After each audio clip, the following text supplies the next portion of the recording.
sister and I, Yeah. we lived in, where we lived, the way the place was structured in Derry was one street would be all Protestants, and a few yards down the road, the next street would be all Catholics, and never the twain would mix. Except when you went to school. Except we had to walk through the Catholic area to get to our Protestant school, and we would have the kids, somehow they knew. It's really strange, but in Northern Ireland you get to the point where you can tell to look at somebody whether they're Catholic or Protestant. Nobody will ever ask you. They'll say, what's your name? And if they can't work it out from that, how many brothers and sisters have you got? If it's 16, then you're Catholic. If it's 2, then you're Protestant. And they will keep asking you questions until they work it out. It's quite funny, really.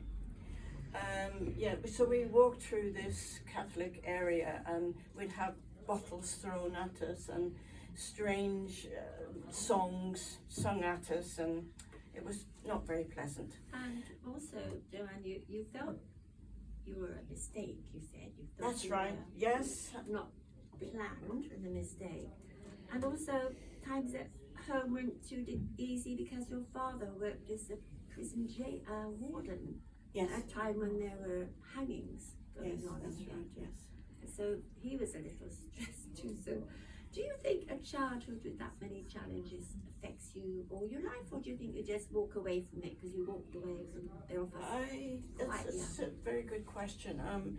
I think that in my early years I suffered from an inferiority complex. Through the rejection, I felt that everybody else was better than me and I wasn't worthy. And it was only after God spoke to me in a dream that I realized I was not a mistake. God doesn't make mistakes. And that I had a place at the banqueting table, and also my name is written in the Lamb's Book of Life, which Sandra will probably broach. Yes, we'll get there because that's a little bit later. So when you're 17 years old, something traumatic happened. You were helping out at a scouting event, somebody gave you a lift home on the motorbike, the car crashed into you, and you were badly injured. Hello. 17 years old, in hospital for months. How was that? How did it affect you? I think at 17 you're quite resilient, really. But it was the olden days, so I was strapped to a bed with my leg in traction. That's how they treated breakages in those days. I couldn't get out of bed. I was confined to bed for 3 months. Wow. So my leg was up in traction. And I used to try and stand up at the side of the bed on the other leg. I thought this was very clever. Until the matron, we had matrons in those days, came and told me off. I met a lot of interesting people while I was in hospital. And I used to cut people's hair as well, so they would come to my bed and I would do their hair. So that was... I think it is in the book. Maybe it's not in that one, it's in this one. But we had a policewoman on the ward, and when she was a really tough cookie, you know, and they came one day, they crept up on me to manipulate my leg without telling me. And the pain, I just screeched the place down. And the thing that shocked me afterwards more than anything else was that she was in tears. Oh. Yeah.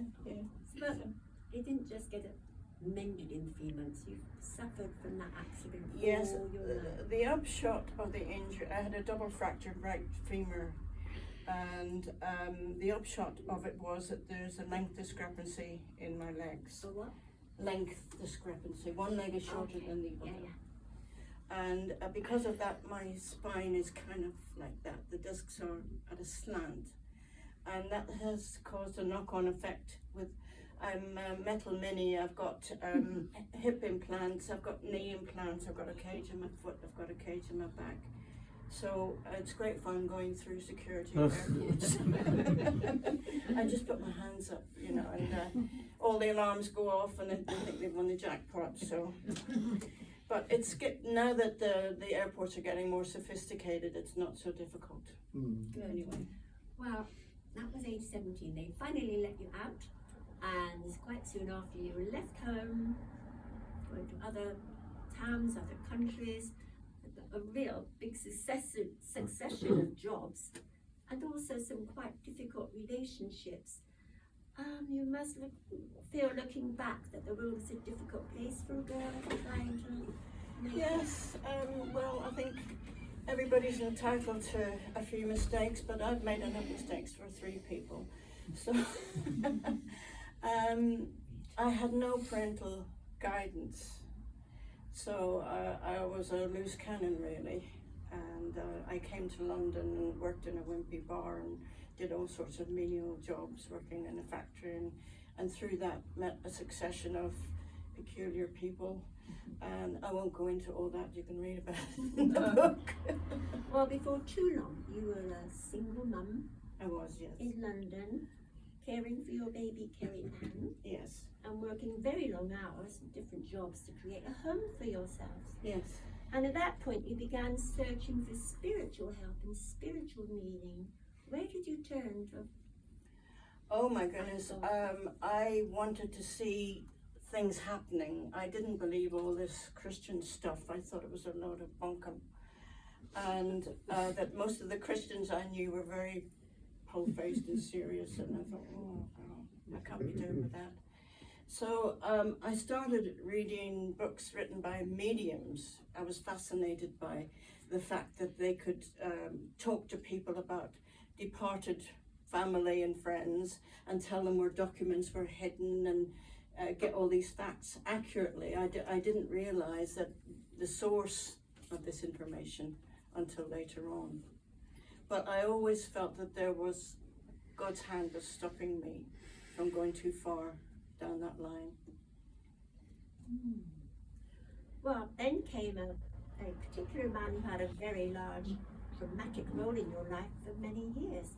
And that was a very charismatic, charming Egyptian Muslim who was working as, and handsome, working as a catering manager at the Hammersmith Palais.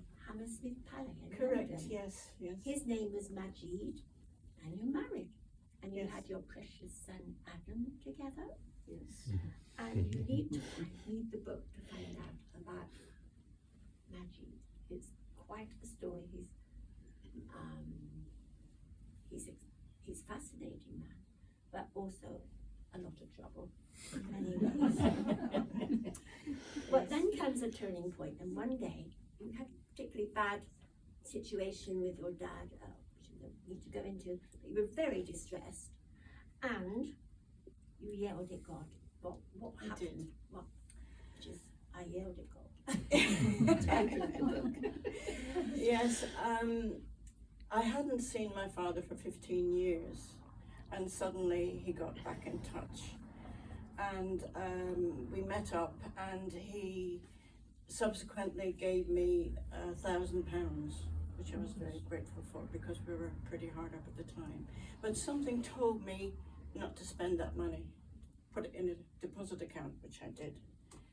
Anyway, shortly after he gave it to me, he wrote to me and said, could he have it back because he needs to buy a bed. What? Why do you give people things and then ask for them back? I was devastated, absolutely devastated. So I wrote him a stroppy letter and said, you can have your money back, it's just dirty pieces of paper, and while I've got my health and strength, I'll work for my rant. So, and I wrote out a check for the £1,000 and sent it back to him. Anyway, cut long story short, he tore it up and flushed it down the moon and said I could keep the £1,000. What was this about yelling at God? But the what? Yelling at God. Oh yes, before that happened, I jumped up and down on the bed.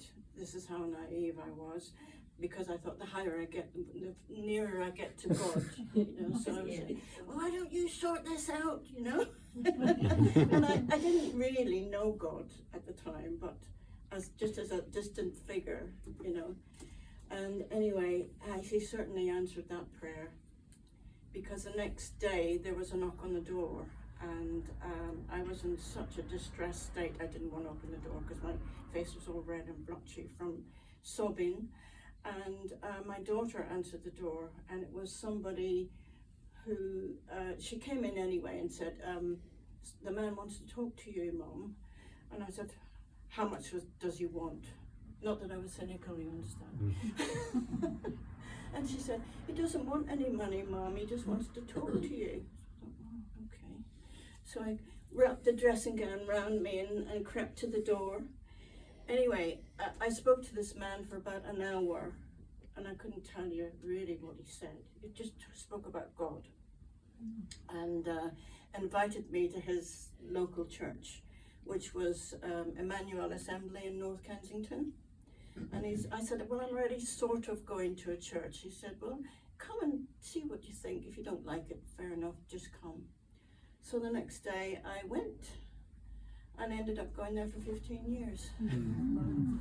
Wonderful church. And I'm still in touch with the people from that church. The ones that are still alive, that is. So you don't think God minds when we yell at him? Oh, not at all. Not at all. He'd rather that than we cut him off. Hands up those who've yelled at God. Yes.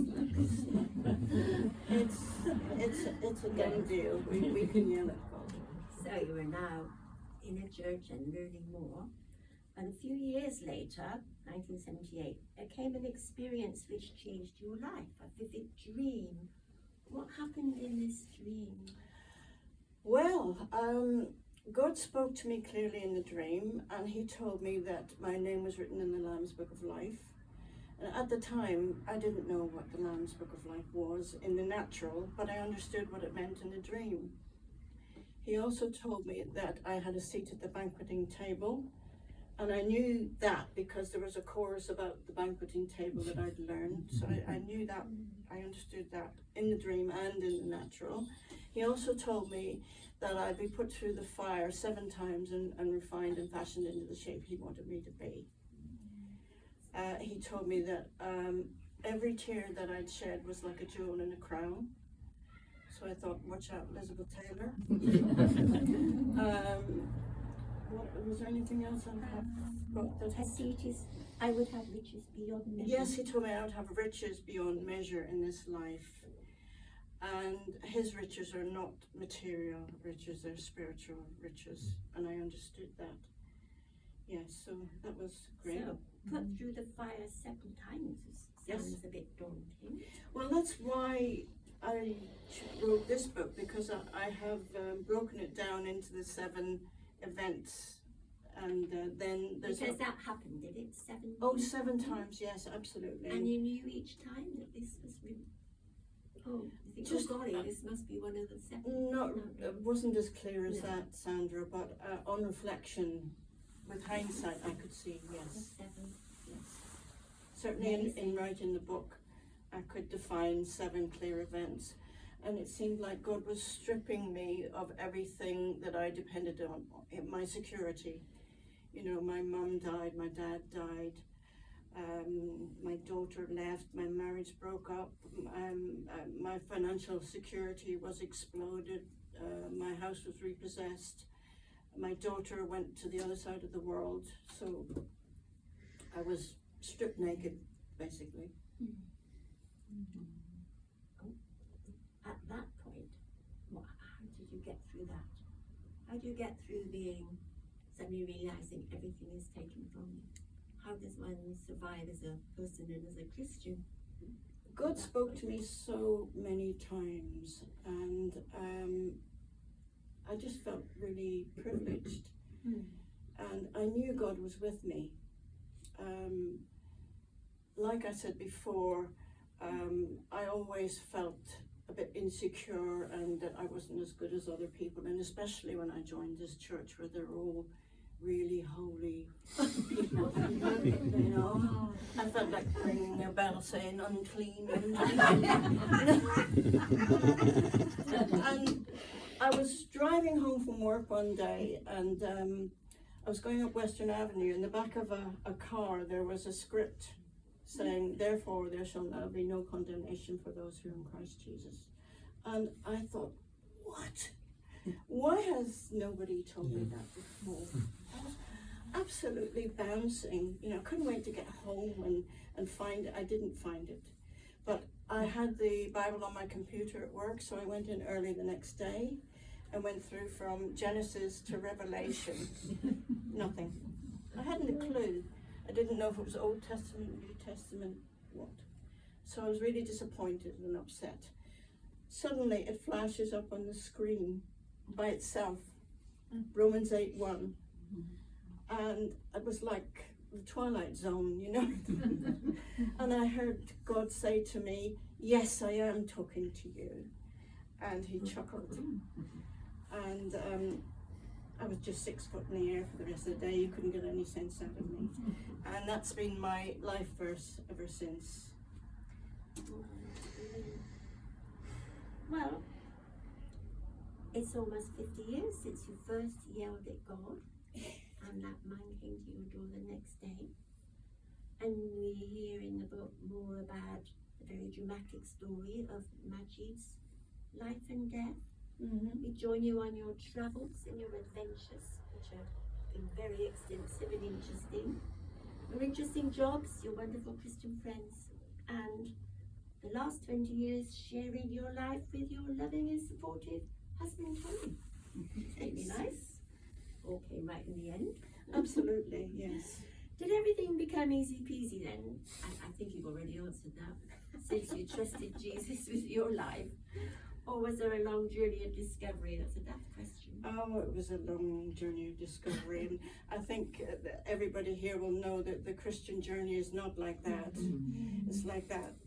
And there are dry spells, and you know, things happen where you doubt and lose your faith a little bit. And, yes, but all in all, it's brought me, all these experiences have brought me much closer to God.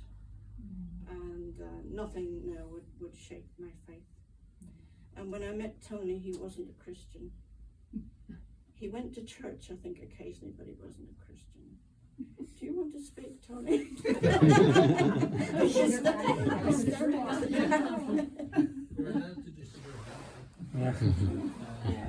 He was a Christian who didn't believe it was necessary to go to church. Yeah. Right. So anyway, he did come to church and was eventually baptized, and then we got married. And the pastor of the church in Harrow warned him that I would be difficult. But he still went ahead. And he's Faithful man. To be very strong. he has survived to today.